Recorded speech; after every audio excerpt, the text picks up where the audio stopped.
Ophthalmo vous est présenté par les docteurs Maxime Delbar et Camille Rambeau. Vous y trouverez des interviews d'experts reconnus sur des questions variées pour tous ceux qui souhaitent en savoir plus sur la spécialité ophtalmologique.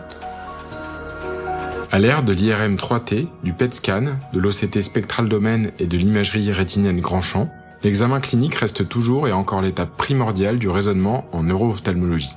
La synthèse de toutes les informations recueillies doit permettre de localiser la lésion et d'évoquer le mécanisme responsable. Un article du docteur Laurent Laloum dans la revue Neurologie en 2022 rend hommage au docteur Monique Chesson qui a largement participé à l'émergence de la neuro-ophtalmologie en France. On y retrouve les aphorismes cliniques permettant d'éviter les pièges qui sont nombreux. On y retrouve notamment « La récupération n'élimine pas la compression » ou « Bonjour, VSCRP » ou encore « En neuro-ophtalmologie, tout ce qui est récent est urgent tant que l'on n'a pas établi un diagnostic ». Affirmer qu'un trouble neuro-ophtalmologique récent n'est pas une urgence ne peut être que rétrospectif, une fois le diagnostic posé. Passons maintenant au problème de pupille et notamment aux anisocories survenues brutales. Comment prendre en charge ces patients? Alors l'anisocorie, est-ce que l'anisocorie est brutale? Déjà, première question. A priori, les patients pensent qu'elle est brutale. Les patients pensent que c'est brutal, mais on reprend les photos de la soirée crêpe 2 ans avant. Des fois, c'était pas tellement brutal. Donc, il faut être précis dans l'interrogatoire. Au moindre doute, ne pas hésiter. Si l'histoire n'est pas claire, pas très aiguë, on va dire, ne pas hésiter à demander des photographies. Alors, tout le monde a plein de photos dans son téléphone. Maintenant, c'est merveilleux, ça aide beaucoup. Des papiers d'identité. Mais parfois, on a la surprise de voir que l'anisocorie, elle est beaucoup plus ancienne que ce qu'on pensait. Donc une anisocorie, c'est une pupille plus dilatée d'un côté que de l'autre, ou une pupille plus resserrée d'un côté que de l'autre. Alors à savoir, est-ce que c'est le myosis ou la mydriase qui est pathologique? Alors c'est assez simple, on dit que la pupille pathologique est la pupille qui est la moins mobile. Là, on va tester la différence pupillaire et les réflexes pupillaires en lumière, en ambiance photopique et en ambiance mésopique, scotopique, et on va stimuler les réflexes pupillaires avec une source lumineuse de chaque côté, on va voir comment les pupilles réagissent. Alors, soit on a une mydriase unilatérale, auquel cas, faut savoir si elle est réactive ou non. Si elle n'est pas du tout réactive à la lumière, se pose quand même la question d'une mydriase pharmacologique. Donc là, l'interrogatoire doit être policier. Il y a plein de médicaments, plein de collyres, plein de traitements cutanés, plein d'aérosols éventuellement qui peuvent être responsables d'une mydriase pharmacologique. Je passe l'atropine du chien pour chalazion, etc. Enfin, l'invention semble infinie. Donc il faut interroger, et si on a une suspicion de mydriase pharmacologique, il faut simplement revoir les patients, et on n'ira souvent pas beaucoup plus loin dans les explorations. Après, si on a une mydriase, l'autre cause de mydriase, d'anisocorie ou de mydriase, c'est la pupille d'Adi. Donc la pupille d'Adi, c'est une dénervation du constricteur de l'iris liée à une dégénérescence du ganglion ciliaire. Ça peut se voir dans certaines pathologies, ça peut être post-viral chez des enfants, le plus souvent isolé chez des adultes. Et là, on va confirmer le diagnostic éventuellement en regardant la lenteur de la contraction de la pupille, c'est-à-dire on va mettre les gens en myosis et la pupille va se contracter tout doucement, et elle va se relâcher tout doucement. On va pouvoir voir aussi une contraction qui peut être vermiforme à la lampe à fente, et on va pouvoir faire un test également pharmacologique avec la pilocarpine diluée qui va montrer la sensibilité d'énervation et la contraction de la pupille. Tout ça reste très clinique. Est-ce qu'il faut faire une IRM systématique dans ces cas-là? En cas d'anomalie pupillaire isolée type pupille d'Adi, c'est un petit peu discuté. La tendance, c'est de la faire quand même une fois, sachant que le rendement est très très mauvais dans ce genre d'examen. Est-ce qu'il y a une raison de faire une IRM systématique devant une anisocorie? Alors, devant une mydriase isolée, non. On considère qu'une mydriase isolée sans anomalie oculomotrice, sans diplopie, sans ptosis, elle ne peut pas être due à une paralysie du 3. Donc, en principe, la pupille isolée, si la mydriase isolée, l'IRM systématique en urgence n'est a priori pas indiquée. Après, si on est stressé, en pratique, elle est souvent faite quand même, mais c'est pas une indication formelle. Donc ça, c'est pour le versant mydriase unilatérale. Après, si vous avez un myosis unilatéral, l'arrière-pensée, c'est celle d'un syndrome de Claude Bernard-Horner. Là, le contexte est un petit peu différent. Donc, vous avez une pupille en myosis, peu réactive, un petit ptosis, éventuellement une hénophtalmie associée. Et dans ce cas-là, l'imagerie est systématique. Si le tableau est urgent, il faut en urgence faire une imagerie vasculaire, donc en angio-IRM ou en angioscanner, pour éliminer une dissection carotidienne. Mais il faut savoir que chez ces patients qui ont des syndromes de Claude-Bernard-Horner unilatéraux, le rendement des explorations est pas très bon. Il y a beaucoup de cas où le bilan est négatif. On n'a pas d'explication à ces tableaux.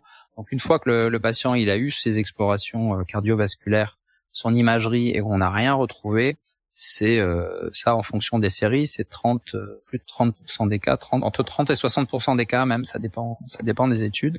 Donc faut pas s'étonner éventuellement de rien trouver dans ces cas-là. Donc l'imagerie, elle devrait être donc concerner toute la voie sympathique, c'est-à-dire on étudie de la tête jusqu'au haut du thorax, puisque c'est une voie nerveuse qui est très longue. Dès qu'il y a une compression sur cette voie nerveuse, on peut avoir le syndrome de Claude-Bernard-Horner. Donc l'imagerie, elle doit être un petit peu particulière dans ce cas-là. Il faut bien préciser sur l'ordonnance quand on demande l'imagerie ce qu'on recherche. Donc ça sont les trois pharmacologiques, comme en pupilladie ou myosis liée au syndrome de Claude-Bernard-Horner, ce sont les causes les plus fréquentes. Après, il y a très souvent, notamment chez l'enfant, on a beaucoup de patients adressés pour des anisocories physiologiques. Il faut savoir que ces anisocories physiologiques, en général, elles sont de moins de 1 mm de différence entre les deux yeux, mais elles représentent un peu moins de 10% de la population. Donc il y a beaucoup de cas où cette anisocorie est physiologique. Et si la fonction pupillaire est normale au niveau des deux yeux, c'est là où justement que l'interrogatoire va être important, que l'histoire et des photographies éventuellement antérieures vont être importantes, parce que c'est quelque chose de congénital et qui parfois a été négligé, pas vu par les parents ou même pas vu par des adultes pendant très longtemps. Dans ces cas-là, les pupilles sont normalement réactives et la symétrie pupillaire se retrouve à tous les modes, quelles que soient les conditions d'éclairage et les conditions de vision, de près ou de loin.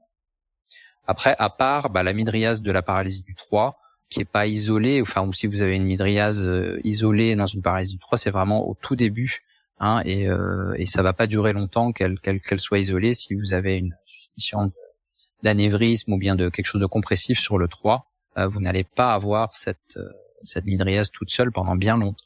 Donc c'est pour ça qu'on considère si l'anomalie pupillaire est isolée, c'est pas une paralysie du 3, et c'est là que se discute vraiment l'imagerie, elle est pas faite systématiquement.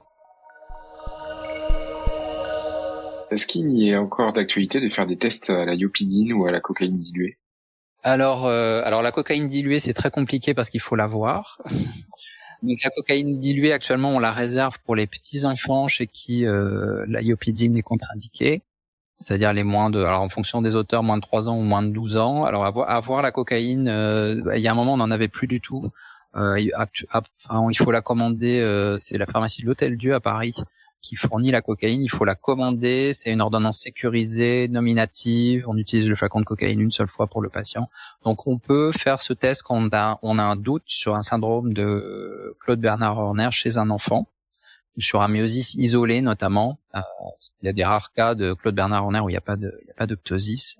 Et donc il arrive qu'on fasse ces tests chez le petit enfant. C'est les seuls cas où on fait les tests à la cocaïne.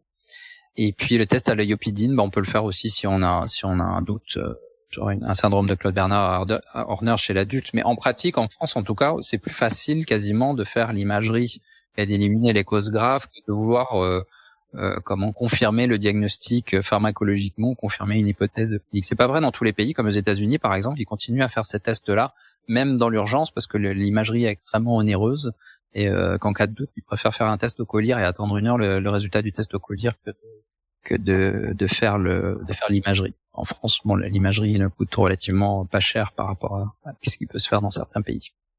Après, si les gens s'intéressent au test au collyre et aux pupilles, alors quand on oublie les pupilles, moi des fois les tests au collyre, j'oublie combien de temps ça doit durer, etc. Je vous conseille vivement la fiche du rapport de la SFO de 2021. Il y a le rapport de neuro-ophtalmologie pratique écrit par coordonné par Catherine Vignal et puis Cédric Lamirel en 2021. Et il y a un certain nombre de fiches à la fin de ce rapport, donc ils se voulaient pratiques. Je sais pas si tout le monde les connaît, les a consultés. Et il y a une fiche pupille, il y a un chapitre pupille aussi, mais la fiche pupille, c'est la fiche numéro 31, qui s'appelle « Comment j'évalue une anisocorie », qui a été rédigée par l'excellente Dr Maud Lebas. Et si vous avez des questions ou des doutes, c'est bien d'avoir ça écran d'ordinateur en consultation. Vous savez qu'au-delà d'un an, vous pouvez télécharger gratuitement le rapport en question et il suffit d'aller à la page E59 et vous aurez tout. Merci beaucoup, Dr Audrin. Est-ce qu'on peut parler maintenant de la prise en charge d'un trouble visuel monoculaire transitoire? Quelle est la conduite à tenir dans ces cas-là? Ah oui, alors c'est un très bon sujet, une question extrêmement importante, une situation auquel les ophtalmologistes, je pense, de ville moi je travaille un petit peu en ville, sont très souvent confrontés. Donc le trouble visuel monoculaire transitoire, c'est éventuellement un signe d'alerte vers une complication vasculaire grave. Donc c'est ce qu'on appelle la cécité monoculaire transitoire, on y pense toujours, le patient il voit noir pendant quelques secondes ou quelques minutes sur un seul œil. Est-ce qu'il y a quelque chose à faire? Est-ce que c'est urgent, etc. Oui, ça peut l'être. Et après, il faut, comme dans toute situation clinique, examiner son patient et surtout bien l'interroger. Ce qui va être important, c'est l'âge du patient, son terrain, et puis l'histoire de ce trouble visuel transitoire. Quelqu'un qui a vu, par exemple, tout noir pendant quelques secondes, voire quelques petites minutes. Le début était brutal, la fin de l'épisode était brutale également, et c'est arrivé hier. Ce patient, vous le mettez dans un taxi ou une ambulance et il va aux urgences tout de suite. C'est un signe extrêmement important avec un risque de complications vasculaires, d'accident vasculaire cérébral. C'est un marqueur de risque extrêmement important. Et donc, si se trouve cet accident visuel à moins de 7 jours, il faut adresser le patient dans des urgences et idéalement dans des urgences où ils peuvent prendre en charge des strokes. Moi, j'ai une petite histoire personnelle, une dame que je revois encore, que j'avais vue il y a 15 ans en consultation en ville, qui était venue parce qu'elle avait eu, alors c'était pas une cécité monoculaire transitoire, c'était une cécité de quelques secondes de son émichon inférieur sur un œil en regardant le rayon congelé du Franprix à côté de chez elle. Et puis, elle arrive à ma consultation comme ça par hasard. Et puis, je lui dis, madame, écoutez, son examen ophtalmologique était normal, il n'y avait pas d'embole, il n'y avait pas d'anomalie au fond d'œil. Je dis, écoutez, prenez un taxi, allez à la Fondation Rothschild. Elle avait une sténose serrée d'une carotide, elle a eu l'endartériectomie à la Pitié-Salpêtrière la semaine suivante. C'était il y a 15 ans, elle est toujours vivante, et à chaque fois qu'elle me voit en consultation pour refaire ses lunettes, elle me remercie, et je suis très heureux ce jour-là de pouvoir adresser aux urgences parce que ça aurait pu très mal finir. Donc, il y a des traitements et il y a des prises en charge de ces patients-là, donc quand l'histoire est typique, il n'y a pas de question. Au-delà de 7 jours, après, est-ce que ça devient vraiment urgent? Est-ce qu'il faut quand même adresser le patient aux urgences?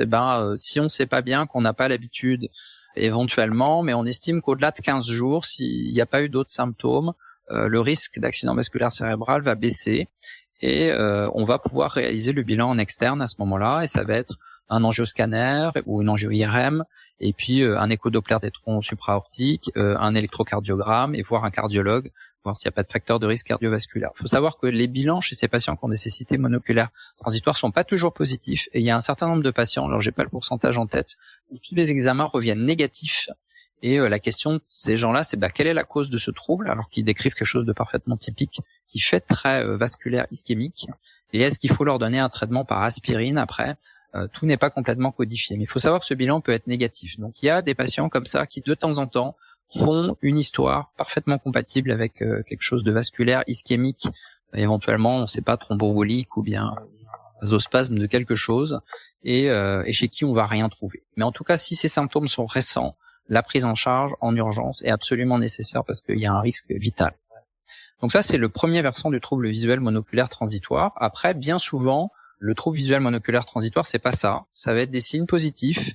Ça va être des gens qui vous racontent des épisodes qui vont pouvoir durer plusieurs minutes, voire parfois plusieurs dizaines de minutes, et des phénomènes qui sont soit des phénomènes visuels franchement positifs, soit des choses, des tableaux un petit peu atypiques qu'ils ont eux-mêmes du mal à décrire. Et là, on arrive dans le champ opposé qui est celui de la migraine et des auras migraineuses. Il faut savoir que ces auras migraineuses, il y a des patients qui se connaissent migraineux et qui depuis toujours ont fait des signes visuels précédant leur migraine. L'aura migraineuse visuelle, typiquement, c'est un symptôme visuel positif de début et fin progressif qui dure de 5 minutes à 1 heure et qui précède les maux de tête de la céphalie. Mais il existe aussi des patients qui font des auras visuelles sans absolument aucune céphalée et se pose la question du diagnostic différentiel dans ces cas-là. Alors parfois, les tableaux sont complètement typiques, avec des phosphènes enrobants, des images scintillantes et mobiles, avec un début et une fin progressive. parfois, quand les patients ont beaucoup de mal à décrire ce qu'ils ont perçu, ils sont pas sûrs que ce soit monoculaire ou binoculaire. Alors, faut toujours leur demander si le trouble est vraiment monoculaire.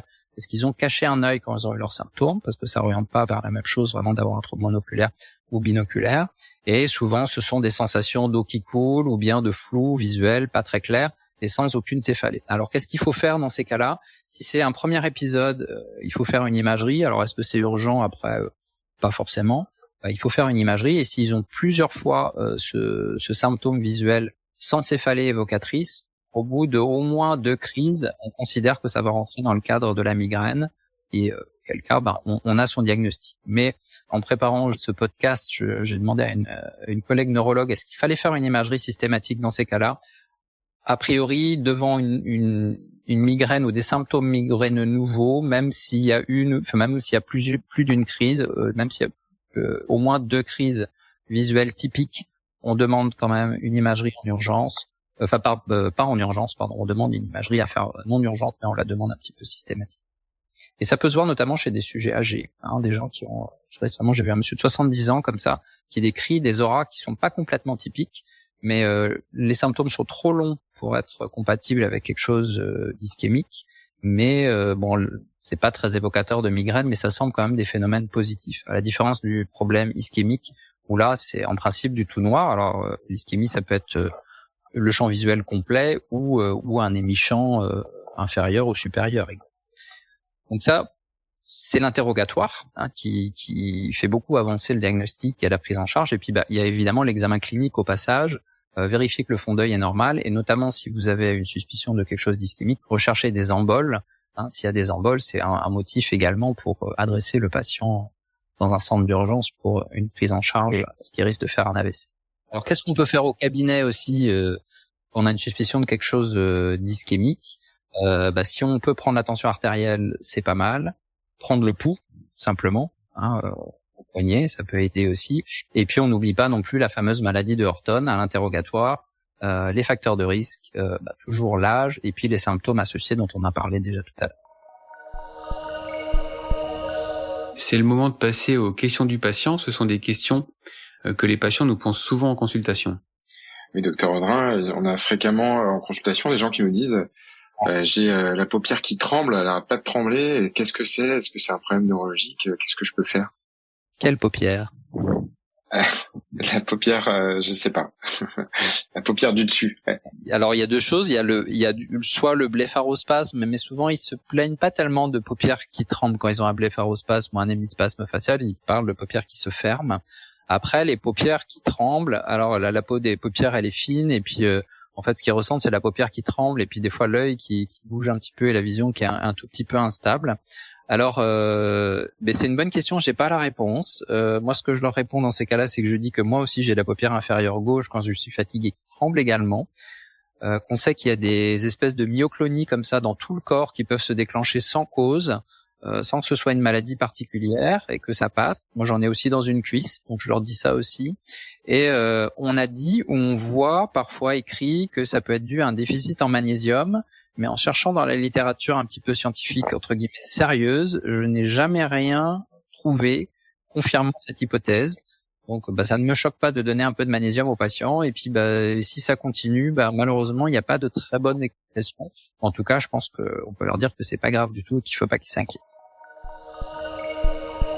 Il est difficile de prédire l'avenir, mais quel est selon toi l'avenir de la prise en charge ou du diagnostic des urgences neuro-ophtalmologiques? Alors, il y a plusieurs versants. Le principal, je pense, qu'il faut parler, c'est la prise en charge des accidents ischémiques oculaires, type OACR. Il y a des protocoles en cours. Alors, on n'a pas les résultats encore, mais si on considère que l'occlusion d'artère centrale de la rétine, c'est un accident type ischémique, type stroke, dans quelle mesure une réoxygénation et un rétablissement de la vascularisation ultra urgente, comme ce qui se fait actuellement dans la prise en charge des strokes dans les premières heures après l'apparition des symptômes, ne pourrait pas rétablir la vision et inverser les dommages faits par l'ischémie rétinienne. La rétine, c'est ni plus ni moins que des neurones. Donc il y a des protocoles en cours actuellement de revascularisation. Alors ce sont les NRistes qui font ça. Alors, on n'a pas les résultats encore de ces études, mais est-ce qu'il y a un enjeu à prendre en charge hyper vite une OACR qui date de moins de 2 heures ou moins de 4 heures? Est-ce que de la traiter, de faire une thrombolyse in situ, ça permet de rétablir la vision? C'est un vrai sujet et c'est vrai que ce protocole a pu permettre des prises en charge ultra rapides de ces patients. Et aujourd'hui, on n'a pas vraiment les réponses de savoir ce qui a gagné, parce que c'est vrai qu'on part tous un petit peu. Moi j'ai commencé l'ophtalmologie à la fin des années 90. Après quand vous avez une occlusion d'artère centrale de la rétine ou une neuropathie optique ischémique, quand vous voyez le patient à un moment, vous n'êtes pas très optimiste sur la performance visuelle si l'acuité visuelle et le champ visuel est très altéré au départ. Et c'est vrai qu'on ne sait pas aujourd'hui s'il y a une prise en charge ultra urgente de ces patients-là, on peut récupérer quelque chose. Et ça, c'est les résultats de ces études en cours qui pourront nous dire, sûrement dans pas très longtemps, peut-être dans 1 ou 2 ans, on aura les idées un petit peu plus claires sur est-ce qu'il faut développer des prises en charge et des filières pour ces patients-là pour sauver leur vision. C'est vrai qu'on aurait quelque chose à proposer. Après, sur les maladies de Horton, il y a plein de nouveaux traitements anti-inflammatoires extrêmement puissants qui ont vu le jour avec tous les traitements modernes, immunomodulateurs, etc. Les premières études semblent pas très optimistes, mais on a des nouveaux traitements pour ces maladies-là. Est-ce qu'il y a des perspectives de limiter la casse chez ces patients quand il y a une baisse visuelle s'ils sont pris en charge très vite? Tout ça, on sait pas trop. Donc sûrement il y aura des progrès pharmacologiques et de prise en charge dans les années qui viennent. On peut espérer que peut-être on pourra trouver des solutions et sauver certains patients de situations où il y a un vrai dommage fonctionnel. Mais c'est vrai que on n'a pas les réponses encore, mais il y a un certain nombre d'études. Alors la dernière question, c'est est-ce que tu as une astuce ou un conseil, quelque chose que tu trouves indispensable de ne pas oublier lorsqu'on voit un patient en neuro-ophtalmo en urgence? Comme remarque, oui, c'est très simple. Je pense que c'est je travaille avec Catherine Vignal depuis des années et le motto c'est la clinique. L'immense majorité des réponses aux questions, il faut poser les questions, quoi. Donc un très bon interrogatoire. Je pense qu'après tout clinicien le sait, mais un très bon interrogatoire, ça oriente beaucoup le diagnostic positif, étiologique dans un certain nombre de situations. Et à la différence d'autres sous-spécialités où maintenant sans examen d'imagerie très sophistiquée de rétine ou de cornée ou que sais-je, en neuro-ophtalmologie, un bon interrogatoire, ça oriente sur le diagnostic et aussi sur qu'est-ce qu'on va devoir faire en urgence. Alors après, c'est vrai que nous on est biaisé dans notre service et dans notre institution puisqu'on récupère un petit peu les moutons à 5 pattes et qu'il y a des cas où c'est vrai qu'on n'a pas les solutions tout de suite. L'interrogatoire, je pense que c'est extrêmement important. Il y a pareil l'examen clinique qui finalement il peut être assez rapide finalement. Souvent la neuro-ophtalmologie c'est un examen ophtalmo qui est normal ou subnormal, à part un œdème papillaire ou un trouble oculomoteur, mais l'histoire va être extrêmement importante et il faut savoir poser les bonnes questions pour avoir les bonnes réponses pour éventuellement, quand il y a besoin, demander les bons examens. Merci beaucoup, Dr Audrin, d'avoir accepté notre invitation. Merci beaucoup d'avoir partagé vos connaissances. C'était passionnant. Merci beaucoup, François, de nous avoir consacré de ton temps et d'avoir partagé avec nous ton expertise et ton expérience en neuro-ophtalmologie. Merci. Merci beaucoup à vous. C'était un plaisir. À une prochaine fois peut-être. Avec plaisir. Ophthalmo est disponible sur toutes les plateformes d'écoute. Si l'épisode vous a plu, laissez-nous un avis et partagez-le.